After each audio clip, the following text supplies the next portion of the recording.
오늘 시편 23편 가운데에 내가 사망의 음침한 골짜기로 다닐지라도 내가 사망의 음침한 골짜기로 다닐지라도 이 말씀을 묵상하면서 그런 생각이 들었습니다. 아니 음침한 골짜기를 왜 가? 그렇죠? 음침한 골짜기 굳이 갈 필요가 있을까? 근데 여러분, 저와 여러분들의 삶을 살아가다 보면 골짜기를 만날 때가 있어요. 피한다고 피해지는 게 아니라 꼭 지나야만 하는 것처럼 우리 앞에 놓여 있습니다. 그럴 때 많은 사람들이 낙심도 하고 또 지치기도 하고 주저앉기도 하는데, 오늘 여기 내가 사망의 음침한 골짜기로 다닐지라도 해를 두려워하지 않는 것은 누가? 주께서 나와 함께 하십니다. 할렐루야. 주께서 여러분들과 함께 하시는 줄 믿습니다. 자, 그러면 목자였던 다윗이 왜 이런 글을 여기에 썼을까요? 이제 두 가지입니다. 다윗은 목동이다 보니까, 목자다 보니까 양떼를 몰고 다닐 때 반드시 이 어둠의 골짜기를 지나게 되더라는 거지요. 또 한 가지는 자기 삶을 보니까 하나님의 돌봄을 받지만, 하나님의 은혜 가운데 있지만, 그럼에도 불구하고 환난과 역경과 고난이 있는 삶을 살 수밖에 없더라는 겁니다. 자, 그렇다면 양들을 먼저 살펴볼까요?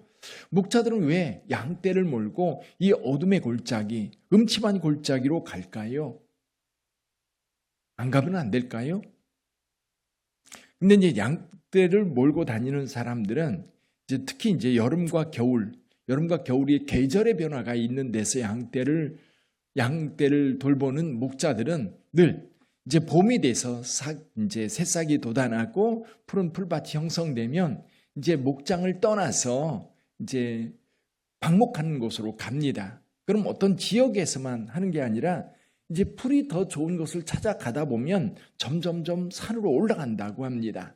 점점 더 산으로 올라가면 거기에 새로운 풀들이 있는 거예요. 두 가지 이유가 있는 겁니다. 양들에게 더 좋은 꼴을 먹이고 싶어서 산으로 올라가고요. 또 한 가지는 양들이 늘 머물러 있는 그 땅을 보호하기 위한 이유도 있는 겁니다. 그래서 양떼를 몰고 산에 올라가려고 하면 반드시 골짜기를 지나야만 산에 올라갈 수 있는 거예요. 골짜기를 지나지 않고는 갈 수 없는 겁니다. 거기를 통과하지 않으면 못 가는 거예요. 저 골짜기, 저 산에 올라가서 이 양들에게 풍성한 꼴을 먹이고 싶다고 한다면 반드시 양떼들과 함께 그 골짜기를 지날 수밖에 없는 거예요. 근데 그 골짜기를 지날 때 그냥 편안하게 지날 수 있나요?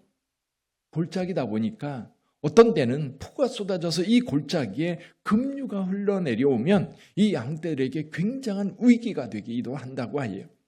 또 골짜기다 보니까 돌이 굴러떨어지기도 하고 때로는 눈사태가 일어나기도 하고, 또 골짜기다 보니까 맹수들이 이 양떼를 잡아가려고 기회를 엿보는 그런 경우도 너무 많고요.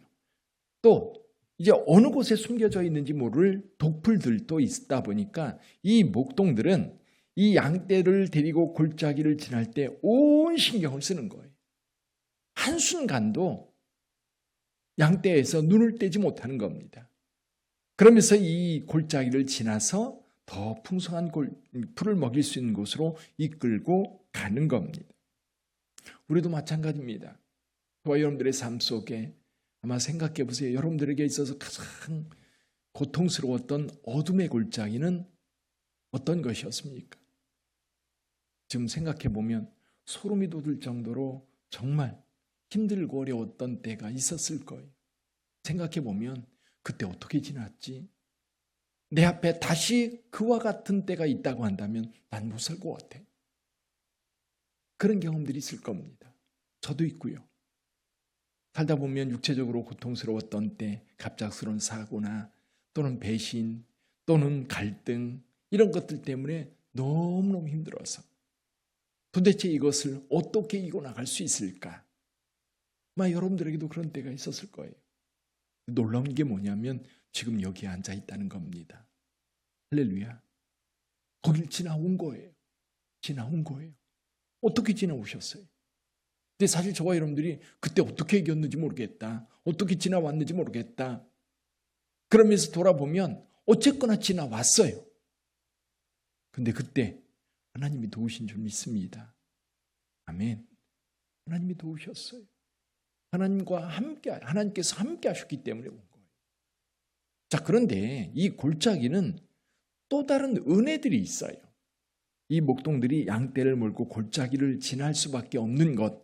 첫째는 저 높은 곳으로 올라가야만 하기 때문에 높은 곳으로 올라가려면 반드시 지나는 골짜기가 바로 이 어둠의 골짜기인 겁니다. 높은 곳에 올라가고 싶지 않으면 안 가면 돼요. 근데 거기에는 은혜가 없지요. 저와 여러분들도 영적으로든 삶에 있어서 지나려면 가야 돼요. 그제도 어느 목사님이 이제 개척교회를 해서 교회가 많이 부흥이 됐어요. 근데 이제 이 건물을 어떻게 옮겨야 되는데 옮길 수가 없는 거예요. 그래서 동네에 이제 건물을 살만한 곳이 있나 돌아보다가 건물이 하나 난 거예요. 교회가 하나 있어서 그 교회를 사려고 하니까 이 개척교회에서 7억을 대출을 받았대요. 7억을 대출을 받았는데 이게 이제 큰 걱정인 거예요. 다른 작은 교회 목사님들은 야, 그거 어떻게 감당하려고 그러냐, 어떻게 하려고 그러느냐. 근데 여러분 그때 그건 도전이 없으면 넘어갈 수가 없는 거예요. 넘어갈 수가 없는 거예요. 저는 목회자다 보니까 저도 개척을 해봤지만 개척을 하고 이제 성장해가는 과정에서 걸리는 것들이 있어요. 그걸 넘어서지 않으면 골짜기 같은 그 길을 넘어가지 않으면 우리에게는 더 이상 어떤 큰 경험을 할 수가 없는 겁니다. 우리 빛된 교회도 건축이라는 과정을 거쳐왔어요. 어떤 분들에게는 지나가 보니까 어떻게 교회가 다 됐네? 그럴지 모르지만 어떤 사람들에게는 이 교회 건축이 정말 여기에 말씀하고 있는 음침한 골짜기였던 겁니다. 지나왔기 때문에 오늘 여러분들이 편안하게 예배드리는 거예요. 지나왔기 때문에. 그 과정이 없었다면 우리에게 이런 은혜가 없는 거거든요. 그 높은 곳의 은혜를 향해서 우리가 골짜기를 지날 수밖에 없는 겁니다. 또 한 가지, 이 골짜기에만 있는 것이 있어요. 그게 뭐냐면요, 생수입니다. 물입니다. 물은 등성에 있지 않아요. 어디에 있어요? 골짜기에 있어요. 어둠의 골짜기에만 신선한 물이 있고 양떼들 풍족하게 먹을 수 있는 물이 있는 겁니다. 여러분, 저와 여러분들이 고난을 겪을 때 특히 신앙인들은 이 고난을 겪으면서 이제 나 죽었다라고 하는 게 아니라 거기에 그때만 경험할 수 있는 은혜가 있어요. 할렐루야. 아마 그 은혜를 경험한 분들 계실 겁니다. 여러분, 내가 고난이 아니었다면 절대로 겪을 수 없는 그 은혜, 그 풍성한 은총이 그곳에 숨겨져 있어요. 그 목자들이 양떼를 그 골짜기를 갈 수밖에 없는 것 가운데 하나가 뭐냐면 거기서 맛볼 수 있는 생수가 있기 때문입니다. 저와 여러분들에게도 그 은혜가 있는 거예요. 그 은혜가 숨겨져 있는 거예요. 여러분, 그 은혜를 맛볼 수 있기를 바랍니다. 우리가 그 고난을 선택해서 갈 건 아닐 거예요. 왜? 힘들거든요. 왜? 고통스럽거든요. 그렇지만 주님께서 몰고 갈 때에는 그냥 지나지 마시고 거기에 숨겨진 하나님의 은혜를 맛보시기를 주님의 이름으로 축원합니다. 또 한 가지는 이 물뿐만 아니라 그 골짜기에는 숨겨진 풀이 있다고 그래요. 그러니까 특별한 풀인 거예요. 일반적으로 경험할 수 없는 양떼들이 지나면서 정말 이 목자들이 이 풀만큼은 우리 양들이 좀 먹었으면 좋겠다. 이 양들이 먹었으면 좋겠다. 가끔 저도 어렸을 때 이제 우리 집에 소가 있어서 아침에 학교 갈 때 소 들에다 매놓고 가고 그러거든요. 그럼 지나다 보면 소들이 잘 먹는 게 있어요. 그 중에 한 가지가 쓴박입니다. 쓴박이 이렇게 크게 있는 거 보면 그거 잘라다 소 주고 싶은 거예요. 목자들에게 그런 마음이 있는 겁니다. 목자들에게는. 이게 우리 주님께서도 저와 여러분들에게 그 골짜기를 지나가게 하는 이유 중에 하나는 뭐냐면 특별히 주고 싶은 게 있는 거예요. 특별히 주고 싶은 것. 그게 뭘까? 각자가 알 거예요. 이 골짜기를 지나면서 하나님이 주신 은혜, 이 골짜기를 지나면서 하나님이 맛보게 하셨던 그 축복, 그것은 평범한 때에 경험할 수 없는 겁니다. 평범할 때 경험할 수 없는 거예요. 그래서 그런 특별한 은혜를 하나님이 곧해 주시는, 거기에만 있는 은혜들이 있는 거지요. 거기에만 있는 복이 있는 겁니다. 그래서 저와 여러분들이요, 어떤 신앙생활 하다 보면 어려움을 만납니다. 그러면 우리는 그렇게 기도하죠. 하나님, 왜 나한테 이런 시련을 주십니까? 왜 하나님께서 나를 이렇게 고통스럽게 만드십니까? 하나님 어디 계십니까? 나를 건져주세요. 근데 주님은 그 신음소리를 들으면서 가슴 아파하시지만 주님은 계속해서 마음속에 말씀하실 거예요. 눈을 뜨고 봐. 영적인 눈을 열어봐. 내 곁에 있는 복이 뭔지, 내 곁에 있는 은혜가 뭔지, 내가 너에게 주고자 하는 것이 뭔지 좀 봤으면 좋겠어. 우리 주님께서 그렇게 저와 여러분들에게 말씀하시는 거예요. 근데 그냥 그 골짜기의 두려움과 고통과 아픔과 그 외로움, 그것만 거기에 몰두해 가지고 주의 은혜를 보지 못한 채 거기에서 그냥 울부짖고 있으면 은혜를 맛보지 못하는 거예요. 여러분, 혹시 지금도 여러분들이 그 골짜기에 있는 분이 계실지 모르겠어요. 아, 내가 지금 그 골짜기에 있구나. 그렇게 느껴지는 분들 계실 거예요. 여러분, 무릎 꿇고 주님을 바라보세요. 주님, 제게 뭘 주시기를 원하십니까? 주님께서 내게 뭘 원하십니까? 그러면서 주님께서 여러분에게 주시고자 하는 그 은혜들 꼭 발견하시기를 바랍니다. 지나치지 마세요. 찾아보세요.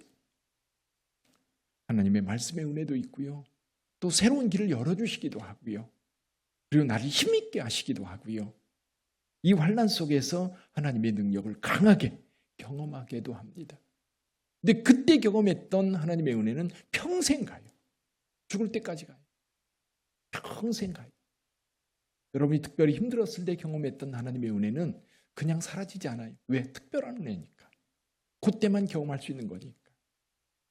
여러분, 내가 사망의 음침한 골짜기로 다닐지라도, 음침한 골짜기로 다닐지라도, 하나님은 그 음침한 골짜기 그냥 고난을 겪고 지나가라고 그곳에 우리를 몰아넣는 게 아니라 거기서 특별히 맛볼 수 있는 은혜들이 있다는 거죠. 저 높은 곳을 향해 가는 길목에 있는 사망의 음침한 골짜기일 수도 있고요. 그 골짜기 안에 생수가 준비되어 있을 수도 있고요. 거기에 특별한 풀이, 특별한 은혜가 준비되어 있을 수 있어요. 그래서 주님께서 말씀하십니다. 이것을 너희에게 이루는 것은 너희로 내 안에서 평안을 누리게 하려 함이라. 세상에서는 너희가 환난을 당하나 담대하라. 내가 세상을 이기었노라. 할렐루야. 우리 같이 기도하십시다.